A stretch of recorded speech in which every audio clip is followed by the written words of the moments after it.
Olá, sejam bem-vindos ao curso de Iniciação Científica para o Ensino Médio por cá, professor Nilbert Lima, professor da disciplina de Geografia, e trarei para vocês os mais diversos conteúdos para que você saiba como buscar o conhecimento e como organizá-lo da melhor maneira possível. Então, vamos junto nessa jornada.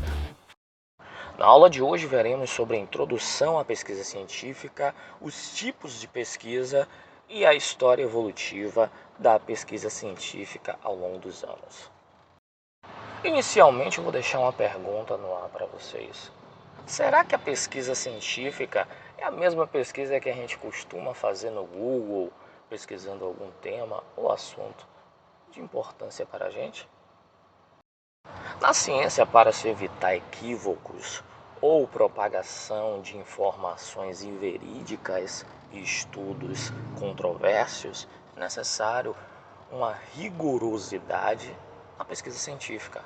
É necessário buscar fontes confiáveis, é necessário anos de estudo para se obter uma pesquisa fidedigna e com valores irrefutáveis ou refutáveis, né? Observe agora quais são os tipos de pesquisa científica e leia a descrição de cada um deles.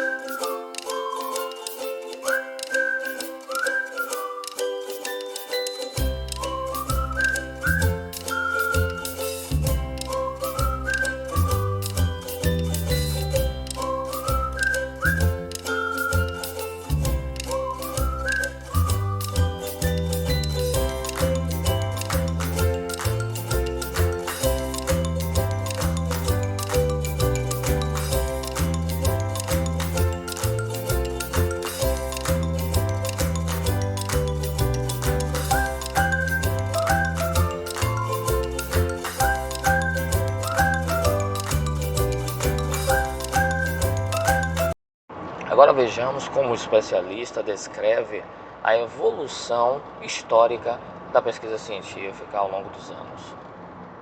Olá, sejam bem-vindos. Meu nome é Marlon, sou professor de Biologia e hoje chegamos ao quarto vídeo da série sobre História e Filosofia da Ciência.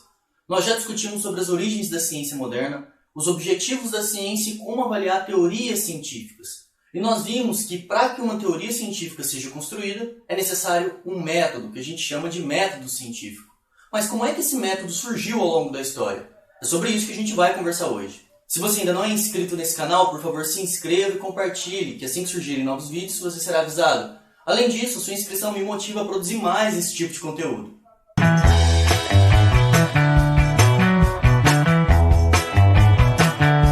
Ao longo da história, uma das questões que mais chamou a atenção do ser humano remete à verdade. O que vem a ser verdade? Quais os caminhos eu devo seguir para que eu consiga alcançar a verdade?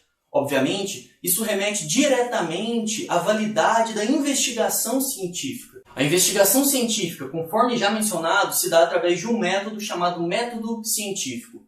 O surgimento do método científico remonta ao final da Idade Média, durante um período chamado de Renascimento. O Renascimento foi um movimento de ordem artística, cultural e científica que marca a passagem da Idade Média para a Idade Moderna. Isso acontecendo lá nos períodos de 1300 a 1600 depois de Cristo, mais ou menos. Nesse momento, há um quadro de transformações sociais e ideológicas que culminaram numa nova concepção de mundo pela sociedade. Essa nova concepção não concordava ou não correspondia com os valores morais que permeavam toda a Idade Média. Período esse que durou mais ou menos 1000 anos, do século V ao século XV depois de Cristo. Obviamente, o Renascimento não foi uma mudança abrupta e imediata, simplesmente uma ruptura que delimitava o que a gente chama de Idade Média para a Idade Moderna. Como toda transformação social, o Renascimento foi um processo.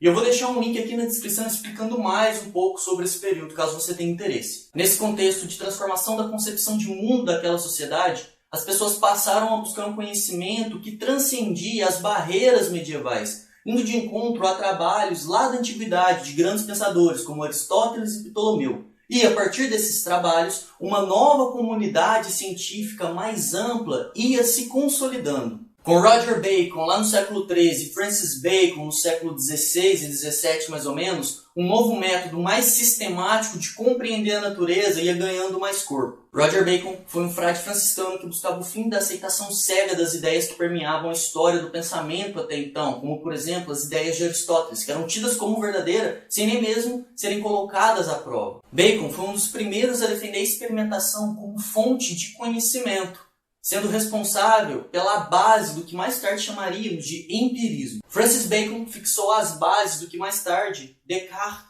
transformaria num método chamado de científico. Francis Bacon associou ao conhecimento um caráter mais funcional e afirmava que somente a investigação científica poderia promover o engrandecimento do homem. E o ser humano deveria usar essas investigações científicas para compreender e dominar a natureza, usando a natureza ao seu favor. Em 1621, Francis Bacon publicou a obra Novum Organum, trazendo a abordagem indutivista na investigação científica.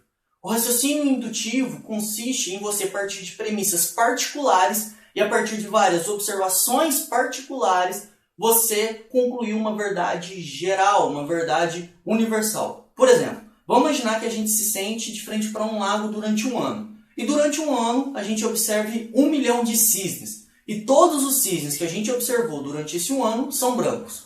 Então, após observar cada cisne em particular, a gente pode concluir que todos os cisnes são brancos. Se eu vi 1 milhão de cisnes brancos durante determinado tempo, eu enuncio que todos os cisnes são brancos. Esse é um exemplo de um pensamento indutivo. Você partir de premissas particulares para chegar em uma conclusão geral. Então, os pensadores indutivistas defendem que o conhecimento científico nasce da observação. Observação que é tida do nosso sentido, que é a visão. Mais tarde, o filósofo francês René Descartes, em sua obra Discurso sobre o Método, lança as bases do que seria o método científico moderno. René Descartes concordava com Francis Bacon no sentido de a natureza realmente precisar ser entendida e dominada, e essa dominação da natureza ser usada em benefício das necessidades humanas. No entanto, ele não concordava muito com esse sistema indutivo de pensar durante a investigação científica. Por quê? Descartes acreditava que a gente deveria desconfiar de todos os nossos sentidos. E se a gente deve desconfiar de todos os nossos sentidos, as observações particulares devem ser questionadas. E se elas devem ser questionadas, obviamente elas não são um caminho seguro para alcançar o conhecimento verdadeiro. Para ele devemos duvidar de tudo menos do pensamento, porque o pensamento é fruto da razão. E a razão é a única entidade geradora de certezas, ou seja, é a única entidade capaz de chegar na verdade. Descartes propôs a instrumentalização da natureza através da matematização e mecanização de fenômenos naturais. Para ele, a gente precisa compreender as partes de um todo e assim a gente consegue, de fato, compreender esse todo. Assim, no lugar da indução de Francis Bacon, Descartes defende a dedução para a investigação científica. Ou seja, todos os experimentos que a gente faz, eles simplesmente são para confirmar enunciados ou argumentos que já são fixados pela razão. Então, ao invés de a gente observar casos particulares e a partir dos particulares chegarmos em verdades universais, a gente já tem um enunciado que é fixado pela nossa razão e aí nós olhamos para a natureza, fazemos um recorte dela e essa experimentação, a partir desse recorte que a gente faz, simplesmente vai confirmar aquilo que a nossa razão já fixou em seu argumento.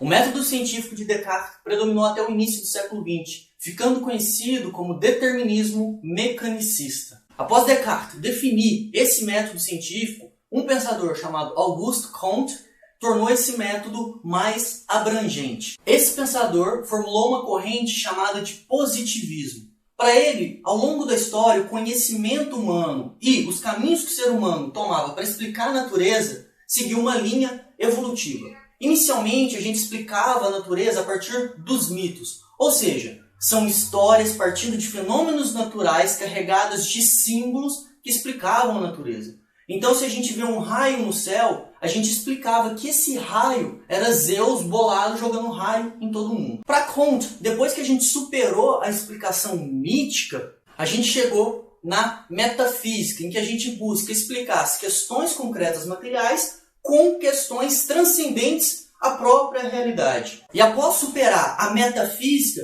nós chegamos ao que ele chamou de estado positivo.